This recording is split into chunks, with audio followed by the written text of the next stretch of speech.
안녕하세요. 역사의 거대한 수레바퀴는 과연 어디로 향하고 있을까요? 혼돈과 불안으로 가득 찬 듯한 세상의 소식 속에서 우리는 과연 진정한 희망을 발견할 수 있을까요? 오늘 우리는 성경의 예언을 통해 인류 역사를 관통하는 하나님의 장엄한 계획을 함께 따라가 보려 합니다. 이 이야기가 여러분의 마음에 깊은 울림을 준다면 구독과 좋아요를 눌러 더 많은 분들에게 이 희망의 메시지를 나누는 축복의 통로가 되어주시길 바랍니다. 여러분의 작은 손길이 누군가에게는 큰 위로와 빛이 될 수 있습니다. 그럼 이제 시간과 공간을 넘어선 하나님의 이야기 속으로 들어가 보겠습니다. 우리는 종종 세상의 강대국들이 역사를 움직인다고 생각합니다. 수많은 독재자와 제국들이 등장했다 사라지기를 반복했죠. 하지만 성경은 그 모든 것을 주관하시는 분이 바로 하나님이시라고 선포합니다. 하나님께서는 그 어떤 독재자의 행동에도 놀라지 않으시며 그분의 허락 없이는 그 어떤 권세도 세워질 수 없습니다. 하늘을 나는 참새 한 마리조차 하나님의 허락 아래 움직입니다.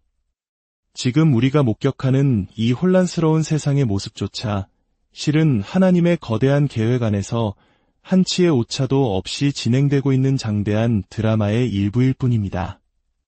성경 예언의 정확성은 우리를 놀라게 합니다.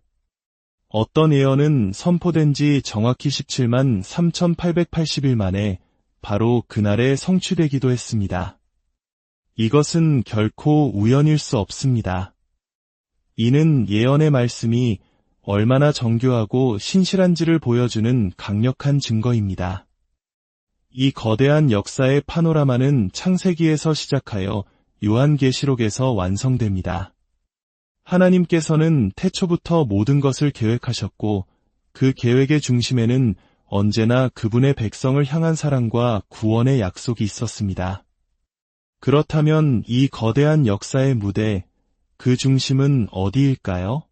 바로 예루살렘입니다.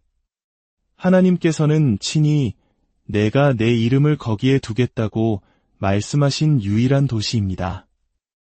예루살렘은 아브라함이 보이지 않는 하나님을 향한 믿음과 사랑을 증명하기 위해 그의 아들 이삭을 제단에 바쳤던 곳입니다. 3000년 전 다윗 왕이 여부스 족속을 물리치고 이스라엘의 수도로 삼은 곳이기도 합니다.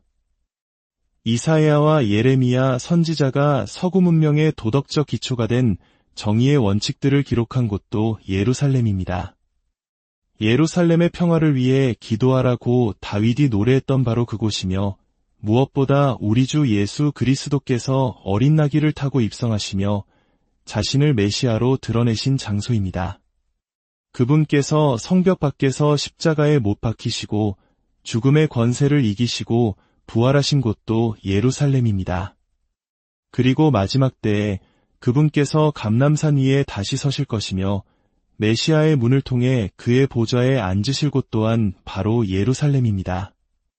워싱턴, 베를린, 파리, 그 어떤 세상의 도시도 예루살렘의 중요성에 비할 수 없습니다. 예루살렘은 영원의 중심이며 미래에 일어날 모든 중요한 사건의 핵심 무대입니다.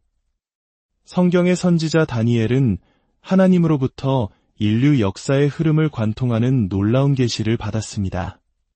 그는 포로로 잡혀간 유대 소년이었지만 바빌론 제국의 행정가로 일하며 하나님께 우리의 미래는 어떻게 됩니까? 라고 기도했습니다. 그때 하나님께서는 그에게 앞으로 펼쳐질 제국들의 흥망성쇠를 보여주셨습니다. 첫 번째는 황금머리로 상징되는 바빌론 제국이었습니다. 그 뒤를 이어 은으로 된 가슴과 팔을 가진 메디아 페르시아 제국이 등장합니다. 그 다음은 노스로 된 배와 널쩍다리로 표현된 알렉산더 대왕의 그리스 제국이 세상을 정복합니다. 알렉산더가 33세의 젊은 나이로 죽자 그의 나라는 4명의 장군에게 나뉘었는데 이는 4개의 머리와 날개를 가진 표범의 환상으로 묘사되었습니다. 그리고 그 뒤를 이어 철로 된 다리로 상징되는 로마 제국이 1000년간 지속되었습니다. 두 다리는 동로마와 서로마로 나뉜 제국을 의미합니다. 그리고 마침내 우리는 지금 철과 진흙이 섞인 발의 시대에 살고 있습니다. 10발가락은 마지막 때의 적그리스도에 의해 세워질 10나라의 연합정부를 상징하며 그는 대환난 기간 동안 온 세상을 통치하게 될 것입니다. 하지만 다니엘의 예언은 여기서 끝나지 않습니다.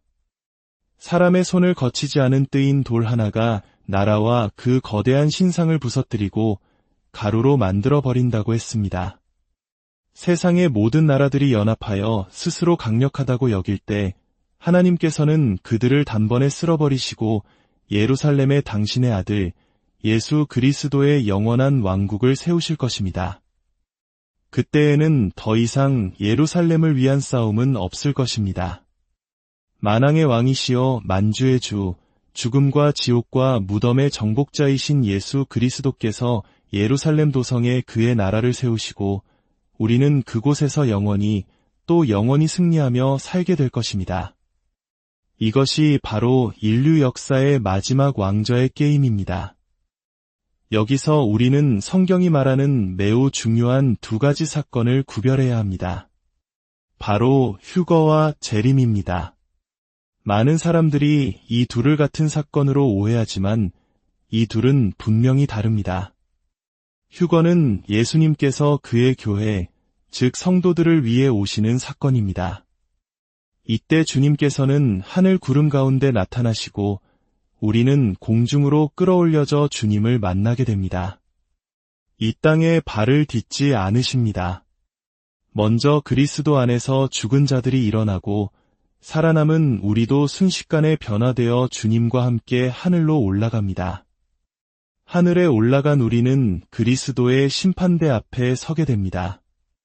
이는 구원의 여부를 가리는 심판이 아니라 우리가 이 땅에서 행한 일에 따라 상급을 받기 위한 것입니다. 우리의 모든 행적은 불로 시험을 받게 되며 우리는 그곳에서 흰옷과 5종류의 면류관 그리고 주님께서 예비하신 저택을 받게 될 것입니다.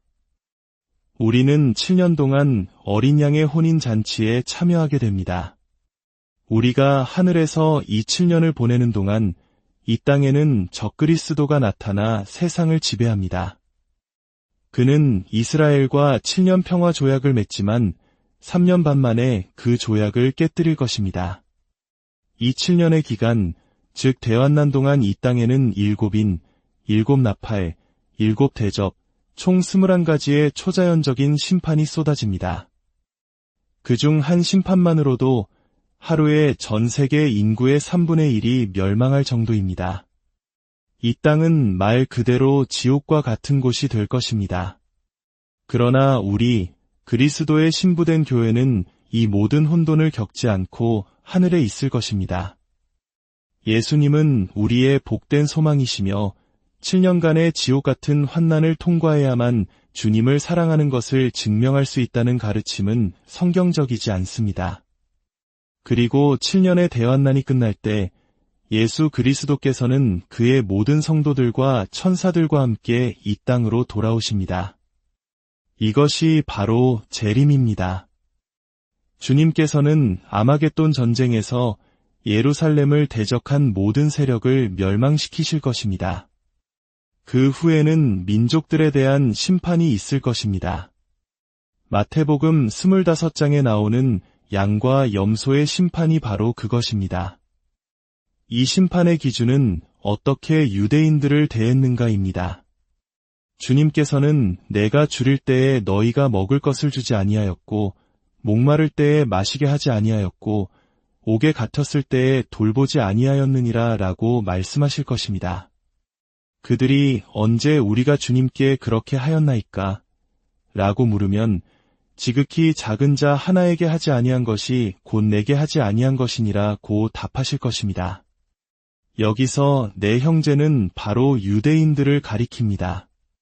그 심판이 끝나면 하나님께서는 우리에게 거룩한 임무를 맡기실 것입니다.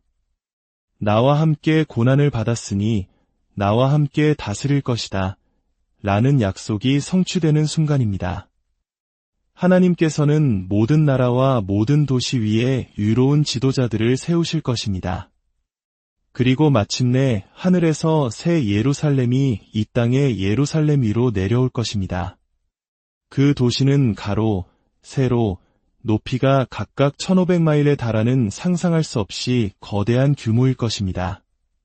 그리고 예수 그리스도께서 친히 온 세상을 다스리실 것입니다.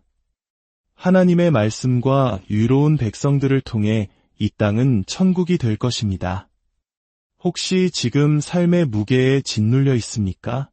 과거의 상처가 당신의 발목을 잡고 있나요? 세상의 소음과 절망적인 소식들 때문에 희망을 잃어버렸습니까? 그렇다면 잠시 세상의 소리를 끄고 하나님의 말씀에 귀를 기울여 보십시오. 성경은 하나님을 모든 소망의 하나님이라 부릅니다. 그분은 우리의 공급자, 우리의 치료자, 우리의 인도자가 되시겠다고 약속하셨습니다. 기도란 하나님과의 대화입니다. 유창한 말이 필요 없습니다. 왕에게 말하듯 할 필요도 없습니다. 마치 가장 가까운 친구에게 이야기하듯 여러분의 마음을 솔직하게 털어놓아 보세요.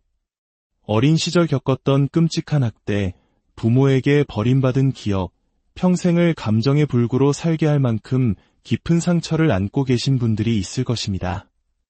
하지만 당신을 사랑하시는 하늘 아버지가 계시다는 것을 기억하십시오. 그분은 당신을 단 한순간도 잊지 않으셨습니다. 단 한 번이라도 좋습니다. 이렇게 기도해 보십시오. 아버지 하나님, 제 삶에 들어와 주셔서 길을 보여주세요. 제 영혼에 새로운 희망이 태어나게 해주세요. 새로운 노래를 부르게 하시고 세상이 줄 수 없는 하나님의 평강을 느끼게 해주세요. 오늘 제 마음속에 들어오셔서 제 삶의 주인이 되어주세요. 당신이 진심으로 이렇게 기도한다면 저는 보증합니다. 동쪽에서 해가 떠서 서쪽으로 지는 것이 확실한 것처럼 하나님께서 친히 당신의 삶에 찾아오실 것입니다. 잘못되었던 모든 것이 바로 잡히기 시작할 것이며 하나님의 선하심과 자비 그리고 채워주심이 당신의 삶의 실제가 될 것입니다. 여러분의 과거가 미래를 지배하게 두지 마십시오. 다른 사람들의 어리석은 평가가 당신 자신에 대한 생각을 통제하게 내버려 두지 마십시오. 오직 예수 그리스도를 바라보십시오. 그분께서 당신이 얼마나 선하고 위대한 존재가 될 수 있는지 보여주실 것입니다. 믿는 자에게는 능치 못할 일이 없습니다. 이 거대한 역사의 마지막 장이 곧 펼쳐질 것입니다. 우리는 그 마지막 때의 문턱에 서 있습니다. 어떤 예언도 더 이상 성취될 필요가 없습니다. 바로 오늘 하나님의 나팔 소리가 울려 퍼지고 우리는 이 세상을 떠날 수도 있습니다. 준비되셨습니까? 여러분의 삶에 하나님의 놀라운 평강과 은혜가 강물처럼 흐르기를, 그리고 다가올 영원한 소망으로 인해 오늘을 살아갈 새 힘을 얻으시기를 우리 주 예수 그리스도의 이름으로 간절히